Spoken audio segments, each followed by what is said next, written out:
आज हम बात करेंगे एक कॉमन बीमारी जो आम आदमी भी समझ सकता है, शुगर, जिससे ऑलमोस्ट हर कोई, हर दूसरा तीसरा इंसान ग्रस्त है। तो बेसिकली होता क्यों है ये जो शुगर है?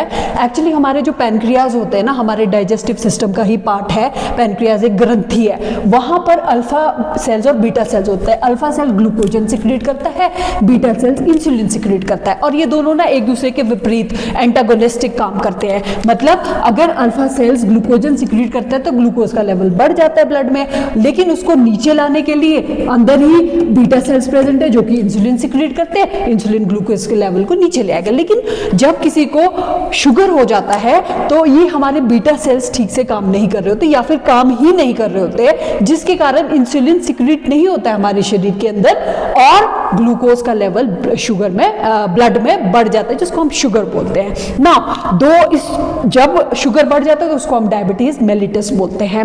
इसी की तरह एक और टर्म है जो कि बहुत ही डिफरेंट है, वो भी उस पर भी आऊंगी, लेकिन पहले इसके ऊपर, जब शुगर लेवल हमारा बढ़ जाता है, किसके कारण, कौन से सेल्स या कौन सा हार्मोन नहीं सिक्रीट हो रहा है, इंसुलिन नहीं सिक्रीट हो रहा है हमारे शरीर के अंदर जितना होना चाहिए, तो उसके कारण शुगर का लेवल हमारे ब्लड में हाई हो जाता है।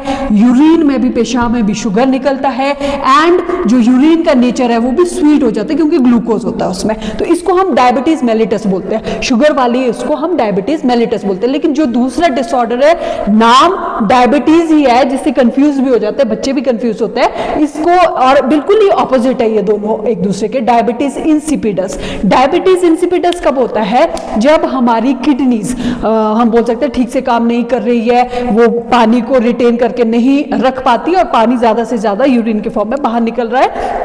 और उसके लिए कौन सा हार्मोन रिस्पॉन्सिबल है? एडीएच, वैसोप्रेसिन भी इसको बोलते हैं, एंटी डाययूरेटिक हार्मोन भी इसको बोलते हैं, जिसके कारण शुगर से इसका कोई लेना देना नहीं है। ब्लड शुगर लेवल इसमें नॉर्मल होता है और यूरिन में कोई शुगर नहीं होता है, डाइल्यूट यूरिन होता है, पानी की मात्रा ज्यादा होती है, तो उसको हम बेसिकली डायबिटीज इंसिपिडस बोलते हैं। क्योंकि ये कंफ्यूजन है, नाम सेम सेम है लेकिन ऑलमोस्ट डिफरेंट है। लेकिन दोनों के केस में जो पेशेंट होता है उसको प्यास बहुत ज्यादा लगती है, और डिहाइड्रेशन, बॉडी थोड़ी dehydrated, specially in case of the mellitus body dehydrated रहती है, भूख दोनों के केसेस में लगती है। लेकिन यहाँ पर शुगर के केस में जो पेशेंट है वो थोड़ा सुस्त सा हो जाता है, whereas in this case ऐसा कुछ नहीं होता है।